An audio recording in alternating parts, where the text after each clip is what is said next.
The story you've shared is an emotional journey of a young mother navigating through the challenges of family life, promises, and responsibilities. Here's a reworded version that captures the heartfelt struggles and emotions, aiming to provide a relatable and emotional experience for the reader. 5 years ago, when I married, my husband and I had no home of our own. We lived in a rented room, dreaming of the day we could buy our own house. But homes are expensive, so we made a plan. We decided to save up for a small home first, and later we could sell it and buy a bigger one. But my mom didn't like our plan. She told us not to waste time on a small home. "Buy a big one now," she said, promising to help us. She even had a plan. She would give us money, and my husband's parents would help too.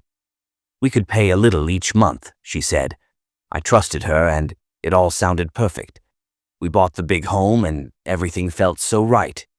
I was 9 months pregnant, and my husband worked hard painting Lily's room. Then Lily was born, small, sweet, and full of joy. For the first 3 months, I stayed home. But then my mom took over. She stayed with Lily so I could go back to work. Life seemed to be falling into place. We worked hard and made the payments. My husband and I were busy, but we knew we'd manage because Mom was there with Lily. But then, one day, everything changed. Mom told me she was tired. "I can't take care of Lily anymore," she said. I felt shocked, hurt, and confused. She had promised to help us, but now she said she needed her own life. She wanted rest, she said. My husband and I didn't know what to do. We had a mortgage to pay, and with a 1-year-old baby, I couldn't work full-time. He couldn't either. I called my mom, asking for help, but she was busy with her own life. She went to the park, met new friends, and went to parties. I felt so alone and overwhelmed. The days became long. Every day I woke up early to take care of Lily. I cooked with one hand while holding her with the other. By the time my husband came home from work, we were both exhausted, too tired to talk. Our dreams of a perfect home felt so far away. Then one day I called my friend Anna. I shared my frustrations and she listened. She said, "It's not easy, but you're strong. You'll find a way." It gave me a little hope. I thought about asking my husband's parents for help, and when we visited them, they offered to help on weekends. It wasn't a perfect solution, but it was something. One night, after a long day, I sat with my husband, and we talked. We didn't have a perfect plan, but we decided to work harder and look for better jobs. I would take care of Lily and search for a part-time job from home. It wasn't easy, but it was better than nothing. Time passed. My husband found a better job, and I found small online jobs. We made it work, but the days were still hard. Then, one day, Mom came to visit. She looked happy with a new dress and haircut. I said I was tired. She apologized for everything, but she also said, "I need to live my life too." I realized we both had our struggles. I told her, "I understand, Mom, but it's hard for me." She promised to help 2 days a week. I felt a little relief, a little hope. Slowly, life started to get a little easier. My husband's new job brought in more money, and I was able to find some balance. Lily was growing and learning new things every day. Though life wasn't perfect, we were making it work. One day I looked at Lily and smiled. We were a family, and together we would be okay. The road ahead wasn't easy, but I knew we were strong enough to face whatever came our way. Every morning when I woke up to the sound of Lily's laughter, it reminded me of what truly mattered. Her joy, our love, and the little moments that made everything worthwhile. I still miss the days when things seemed simpler, when I could count on my mom's help. But I had learned so much through this struggle. How to be stronger, how to rely on my husband, and how to find peace in the midst of chaos. Every small victory felt like a triumph. Lily was growing so fast. She started speaking more, calling me Mama, and laughing at all the silly faces I made. She was my light, my reason for pushing through the tough times. And my husband, though exhausted, always had a smile for her. We were both working hard, but we were doing it together, For her, for our family. My mom visited more often. She still had her own life, but she began to help again, just as she had promised. It wasn't as much as before, but it was enough. Enough for me to breathe, enough for me to feel like I wasn't alone in this anymore. One evening, as my husband and I sat down to dinner, we looked at Lily playing with her toys. "She's growing so fast," he said softly. I nodded, feeling a warmth in my chest. We weren't where we had hoped to be yet, but we were getting there. Step by step. "We're doing it, aren't we?" I said, looking at him with a tired but content smile. He squeezed my hand, nodding. "We're doing our best. And that's enough." I looked at Lily once more, her smile lighting up the room. No matter the challenges, no matter the mistakes, we were together. We were a family, and that's all that truly mattered. And together we would be okay. The days still felt long, and there were times when I felt exhausted, questioning how much longer I could keep going.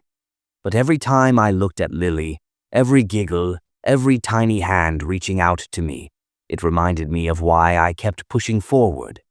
Her innocence, her trust, and the love that filled our home were enough to make it all worthwhile.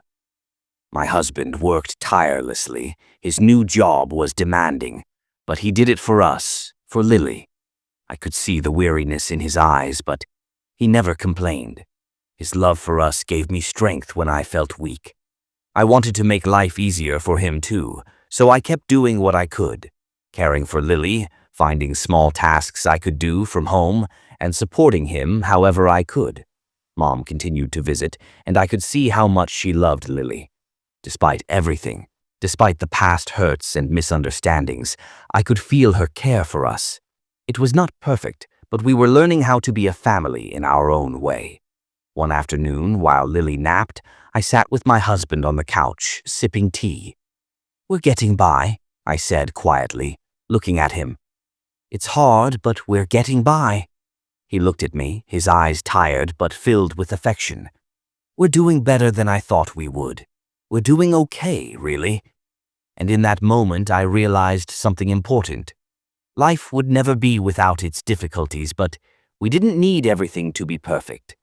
What mattered was our bond, our love for each other, and our commitment to facing life together, no matter what. Lily's laughter filled the room once again, pulling me out of my thoughts. I stood up, walked over to her, and scooped her into my arms.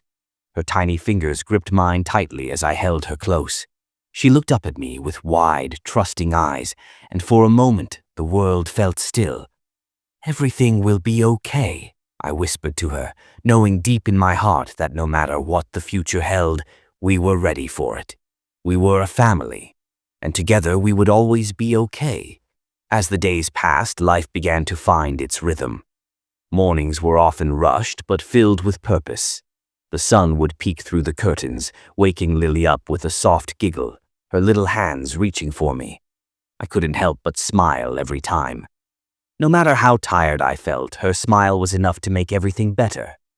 The sound of her calling out, "Mama," in her small, innocent voice, was the best alarm clock I could have ever asked for. I would get up, change her, and we'd have our morning routine. Breakfast, playtime, and a quick tidy-up before I'd sit down to look for more work online. The job search was always tough, and many times I felt discouraged. But I kept trying because I knew I had to. Our lives depended on it. My husband worked long hours, but he was a man with a heart full of determination, a heart that was always working for us. He nodded. "You are stronger than you realize." It was then I realized something. We didn't have everything we wanted, and life wasn't perfect, but we had love, and love was enough to carry us through. It was in the way my husband held my hand, in the way Lily reached out to me for comfort, and in the way my mom started coming over more often, despite her own busy life. Slowly, even though she still struggled with balancing her own needs and her promises, we started to rebuild that connection. We had learned to live with less, to appreciate the small moments, the laughter, and even the tears.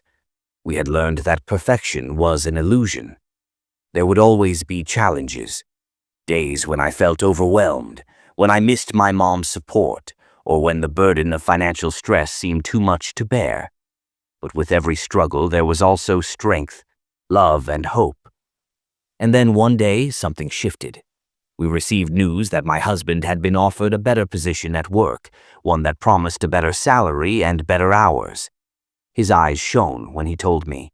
"This could change everything," he said, a mix of hope and relief in his voice. I couldn't contain my excitement. For the first time in a long while, I felt a spark of hope deep inside me. We could finally breathe a little easier. My husband would have more time at home, and I could reduce the time I spent looking for work. There was still a lot of uncertainty in the air, but this news was a beacon of light, reminding me that everything we had been working for, everything we had been sacrificing, was worth it. That evening, we went out to dinner to celebrate the news. It felt like a small victory. We laughed more freely than we had in weeks, and even Lily seemed to sense the shift. She giggled through dinner, one step at a time. Every small victory mattered. One afternoon, I sat in the park with Lily, watching her play. I saw her running around, her tiny legs trying to keep up with the older kids, and it hit me how quickly time was passing. In the blink of an eye, she had gone from a newborn in my arms to this tiny person, full of curiosity and joy. The moments I spent with her now felt even more precious, as if every second mattered. As I watched her play, I thought about my own mother. Our relationship had been tested, strained by promises broken and dreams deferred. But today I thought about how far we had come. My mom had started visiting more often, offering what help she could. She wasn't the same as she had been before. Sometimes she still needed her own space, but she had learned to balance her needs with her love for us. I had learned to forgive, to understand that we were all just human. We all made mistakes. It was hard, but we were learning to heal, to find a new way to be a family. And that was enough. Later that evening, as we gathered for dinner, I found myself watching my husband and Lily. They were playing together, laughing, the love between them so obvious. I couldn't help but feel a sense of pride and gratitude. "You know," I said softly, breaking the comfortable silence, "I think we're really doing it."